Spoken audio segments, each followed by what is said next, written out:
សួស្តីអ្នកនរគ្នាហើយថ្ងៃនេះវិញគឺយើងវិលមកជួបគ្នាវិញជាមួយនឹងស្នៀងនៅក្នុងភាសាឡាវដែលនៅក្នុងភាសាឡាវនេះវិញគឺ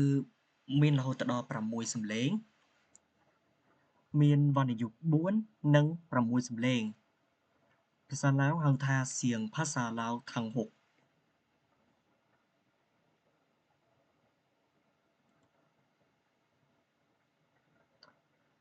មុននឹងចាប់ផ្ដើមទៅដល់សំឡេងឬក៏ស្នៀងហ្នឹងយើងមកស្គាល់អំពីក្រុមតួអក្សរជាមុនសិនក្រុមអក្សរភាសាឡាវហៅថាគុំអក្សរ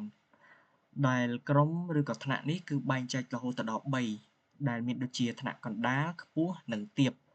ចំពោះថ្នាក់កណ្ដាលឬក្រុមកណ្ដាលនេះវិញគឺមានដូចជាព្យញ្ជនៈកចដតបពយនិងអចំណែកឯក្រុមខ្ពស់វិញមានដូចជាព្យញ្ជនៈខ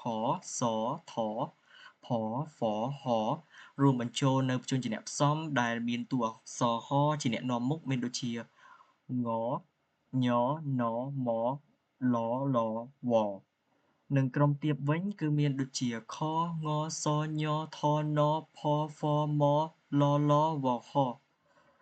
ដែលបញ្ជាក់ម្ដងទៀតអ្នកនរគ្នានៅកន្លែងនេះគឺព្យញ្ជនៈទាបហើយនិងព្យញ្ជនៈខ្ពស់នេះវិញគឺជាព្យញ្ជនៈដែលឆ្លោះគ្នា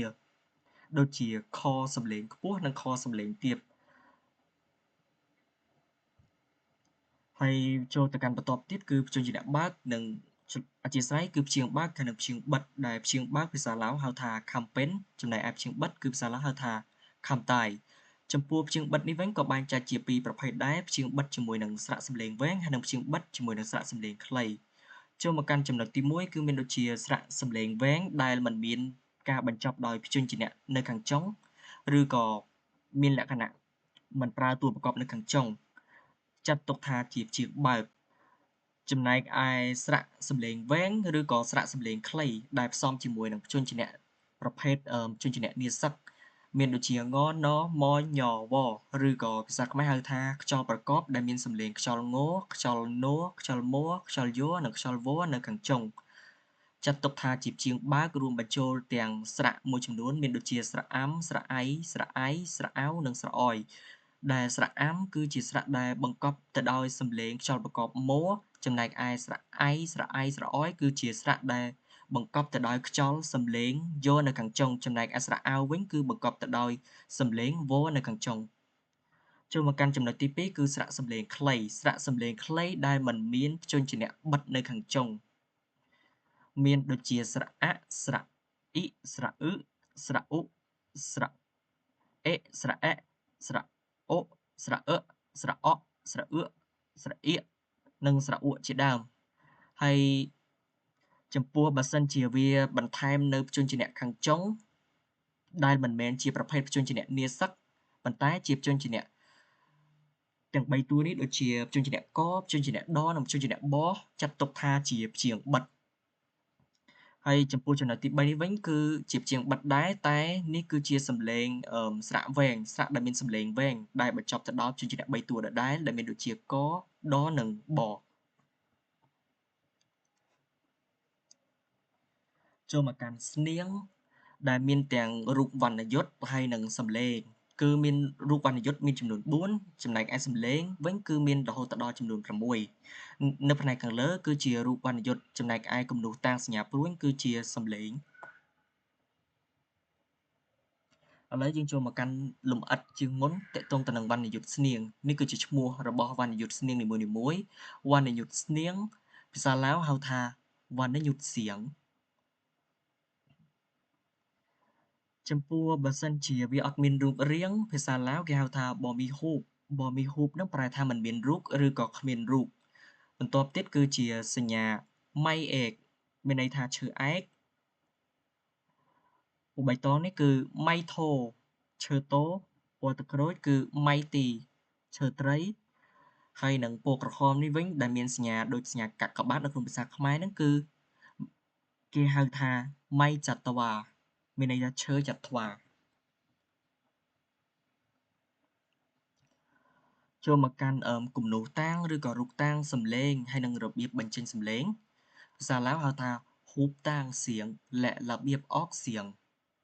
ហ៊ូបតាំងសៀងមានន័យថារូបតាំងសំឡេងและនឹងប្រែថានឹងចំណែកឯពាក្យរបៀបអอกเสียงនឹងប្រែថារបៀបបញ្ចេញសំឡេង ចូលមកកាន់សំឡេងទី1ដែលសំឡេងនេះគឺក្នុងភាសាខ្មែរគឺប្រើជាទូទៅគឺ mid tone ដោយសារតែភាសាខ្មែរគឺជាភាសាដែលមិនប្រើស្នៀងសំឡេងអញ្ចឹងហើយគឺគ្រប់ពាក្យសម្ដីសម្ដៅនិយាយគឺ mid tone ទាំងអស់ mid tone នេះគឺភាសាឡាវហៅថាសៀងសាមញ្ញឬក៏សៀងកាងលក្ខណៈសំឡេងរបស់វាគឺជាប្រភេទសំឡេងដែលសាមញ្ញធម្មតាឬក៏ទុកឲ្យវាលក្ខណៈថារបត់សំឡេងគឺស្មើនៅនឹងកណ្ដាលចំណែកឯពណ៌ស្វាយនេះវិញគឺសៀងតាមអង់គ្លេសហៅថា low tone គឺជាសំឡេងទាបសំឡេងនេះមានលក្ខណៈចុះក្រោមឬក៏ចុះទាបហើយការកំណត់សម្គាល់សំឡេងនេះគឺមានរំញ័រនៅត្រង់បំពង់កឬក៏ទ្រូងប៉ុន្តែអត់ប្អូសទេគឺសំឡេងនេះប្រវែងសំឡេងគឺធម្មតាតែគ្រាន់តែចុះទាបនិងមានការសម្គាល់គឺងាយមែនទែនគឺនៅមានរំញ័រត្រង់បំពង់កហើយនិងទ្រូងចំណែកឯពណ៌ក្រហមនេះវិញគឺសំឡេងឡើងលើអង់គ្លេសហៅថា rising tone ភាសាឡាវហៅថាសៀងខិនសៀងខិនសំឡេងឡើងលើឬក៏បង្អុរឡើងលើ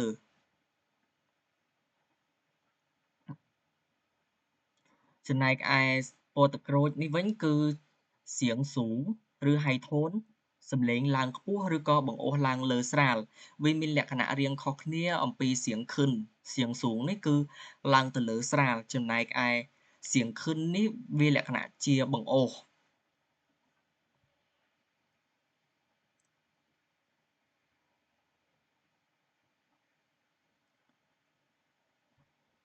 ចូលមកកាន់សំឡេងបន្ទាប់ទៀតគឺសៀងទប់ឬក៏ falling tone មានន័យថាសំឡេងធ្លាក់ចុះក្រោមឬក៏ទម្លាក់ចុះសំឡេងនេះមានលក្ខណៈកញ្ឆក់ប៉ុន្តែការកញ្ឆក់របស់វាអត់ធ្វើឲ្យស្រៈមានសំឡេងខ្លីទេចំពោះសៀងទប់ឬក៏សំឡេងទម្លាក់ចុះក្រោមនេះវិញនៅក្នុងភាសាឡាវគេបែងចែកទៅជាពីរប្រភេទទៀតក្រោមដែលមានពណ៌បៃតងខ្ចីនិងពណ៌បៃតងចាស់ចាប់ផ្ដើមដំបូងគឺសៀងទប់តាមឬក៏លុតលងឬភាសាអង់គ្លេសហៅថា low falling tone សំឡេងទម្លាក់ចុះក្រោមគួបផ្សំជាមួយនឹងសំឡេងទាបវាទម្លាក់ចុះក្រោមហើយវាផ្សំជាមួយនឹងសំឡេងទាបទៀត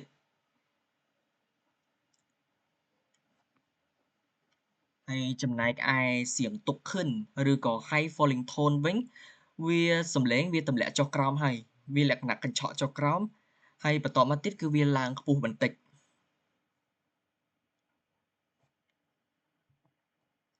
ចំណែកឯត្រង់សំឡេងនេះនៅតាមតំបន់ខ្លះគឺគេនិយាយលាយចូលគ្នាតែមួយ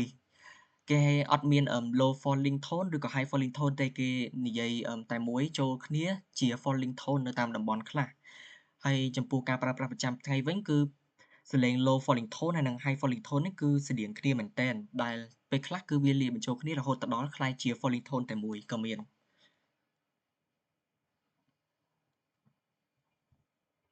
នេះគឺជាតារាងនៃគំនូសតាងសញ្ញាសំឡេងផ្សេងៗបើសិនជាវាប៉ះជាមួយនឹងប្រភេទក្រុមព្យញ្ជនៈផ្សេងៗជាមួយនឹងការប្រើប្រាស់វណ្ណយុត្តតើវាមានលក្ខណៈបែបម៉េចខ្លះចំពោះព្យញ្ជនៈកណ្ដាលបើសិនជាព្យាង្គបើក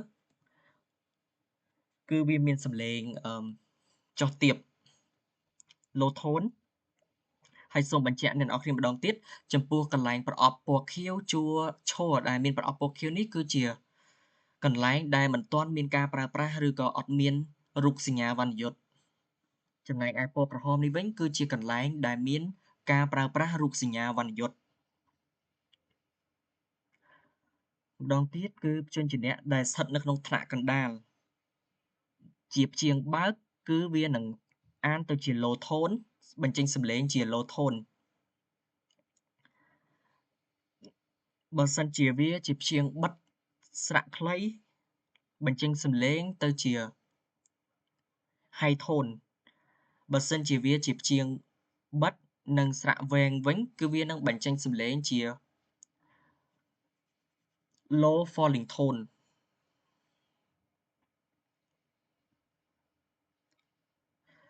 ឥឡូវចូលមកកាន់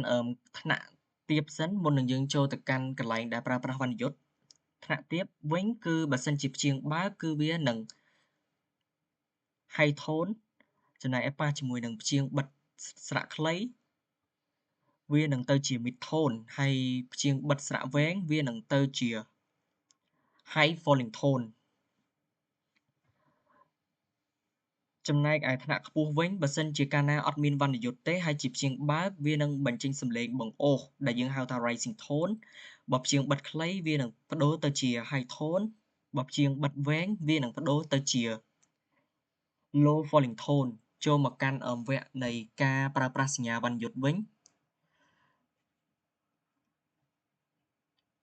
ចំពោះព្យញ្ជនៈទាំង3ក្រុមកាលណាបើប៉ះជាមួយនឹង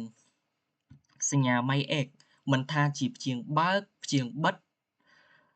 ស្រៈវែងស្រៈខ្លីទេកាលណាបើប៉ះជាមួយនឹងសញ្ញា major គឺគ្រប់យ៉ាងត្រូវអានស្មើទាំងអស់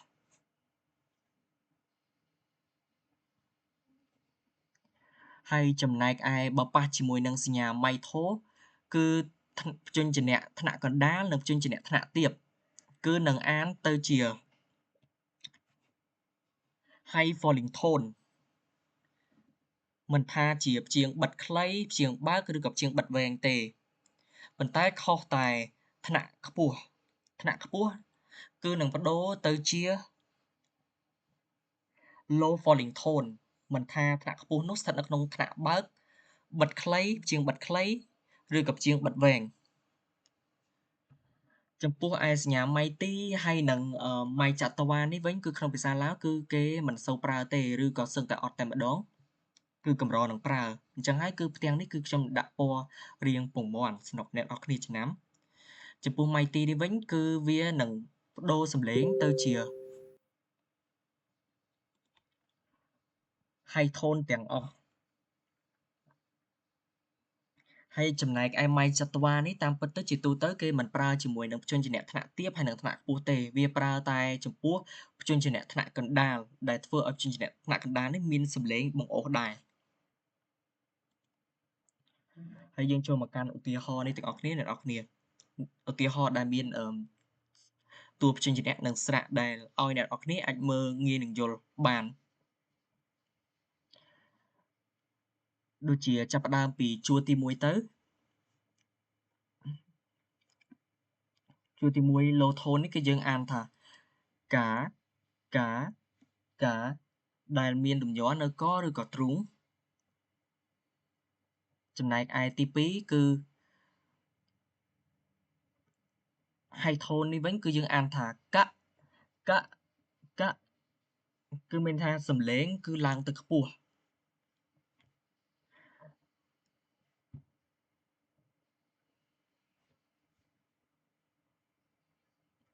បន្ទាប់មកទៀតគឺចំពោះព្យាង្គបិទវែងវិញគឺយើងអានទៅជាអានថា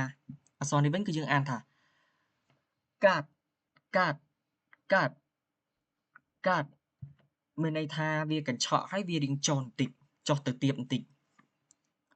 បើកាលណាវាប៉ះជាមួយនឹងម៉ៃអេកគឺយើងត្រូវអានស្មើទាំងអស់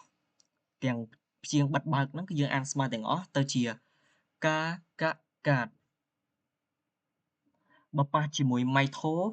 គឺយើងអានទៅជា high falling កញ្ឆក់ឲ្យឡើងមកវិញគឺយើងអានកាតបើប៉ះជាមួយនឹង Mighty យើងអានទៅជាកាតនិង ម៉ៃចតវ៉ាយើងអានថាកានចូលមកកាន់ជួរដេកនៃថ្នាក់ទាបនេះវិញចំពោះកន្លែងព្យាង្គបើកគឺយើងអានថាខាបន្ទាប់មកទៀតគឺអានខា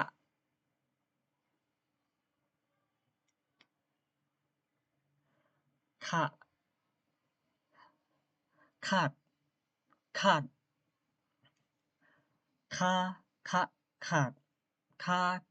ាត mid tone បន្ទាប់មកទៀតគឺខាត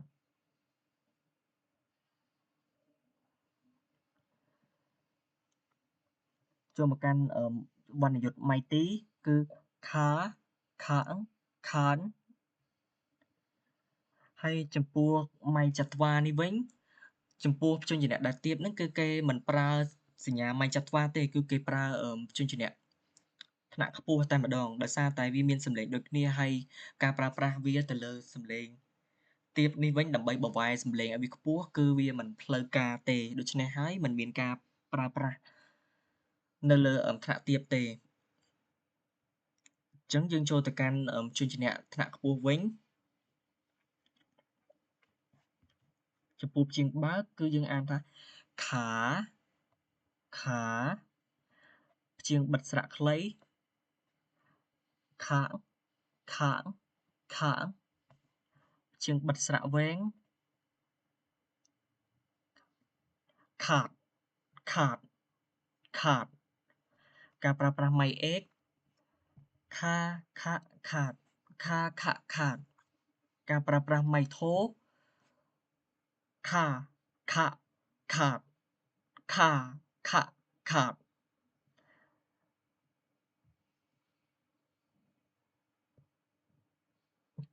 ហើយចំពោះព្យញ្ជនៈថ្នាក់ខ្ពស់ដែលប្រើប្រាស់សញ្ញាម៉ៃទីនេះវិញក៏មិនផ្លូវការដែរអ្នកនរគ្នាដោយសារតែព្យញ្ជនៈថ្នាក់ទាបហើយនិងព្យញ្ជនៈថ្នាក់ខ្ពស់នេះគឺជាព្យញ្ជនៈដែលមានសំឡេងឆ្លុះគ្នាស្រាប់ហើយអញ្ចឹងហើយនៅថ្នាក់ខ្ពស់នេះគឺគេមិនប្រើម៉ៃទីនេះទេហើយក៏វាប្រើក៏មិនផ្លូវការដែរ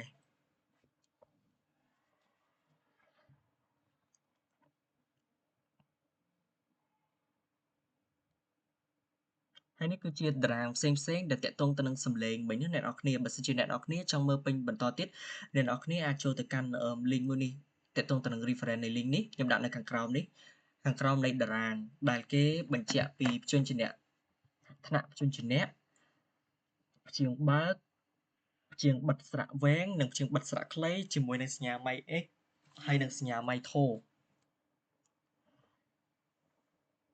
អ្នកនរគ្នាអាចចូលទៅមើលតារាងនេះបានលម្អិតបន្ថែមទៀតបើសិនជាអ្នកនរគ្នាឃើញតារាងនោះវាលក្ខណៈមិនក្បោះក្បាយអ្នកនរគ្នាអាចចូលមើលក្នុងនេះបន្ថែម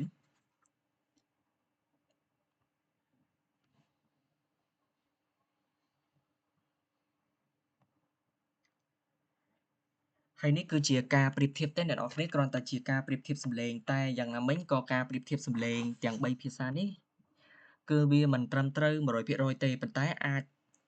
ស្រដៀងគ្នាបានខ្លះៗដែរ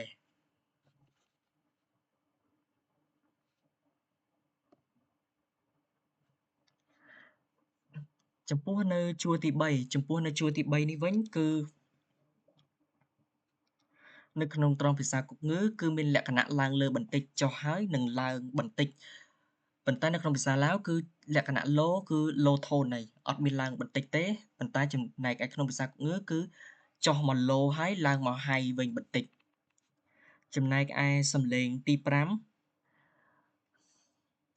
ក្នុងភាសាគុកងឺគឺមានលក្ខណៈស្មើហើយនឹងរះទៅស្រាលឡើងលើស្រដៀងគ្នាបន្តិចហើយនឹងក៏ខុសគ្នាបន្តិចដែរហើយយ៉ាងណាមិញគឺវីដេអូនេះគឺមានតែប៉ុណ្នេះទេអ្នកនរគ្នាហើយជាចុងក្រោយនេះក៏ខ្ញុំសូមអរគុណទៅកាន់អ្នកនរគ្នាដែលបានតាមដាននៅវីដេអូនេះតាំងពីដើមរហូតដល់ចប់ហើយកុំភ្លេចជួយចុច like ចុច share និង subscribe ដើម្បីទទួលបានវីដេអូថ្មីៗបន្តទៀតសូមអរគុណខបចៃឡាយ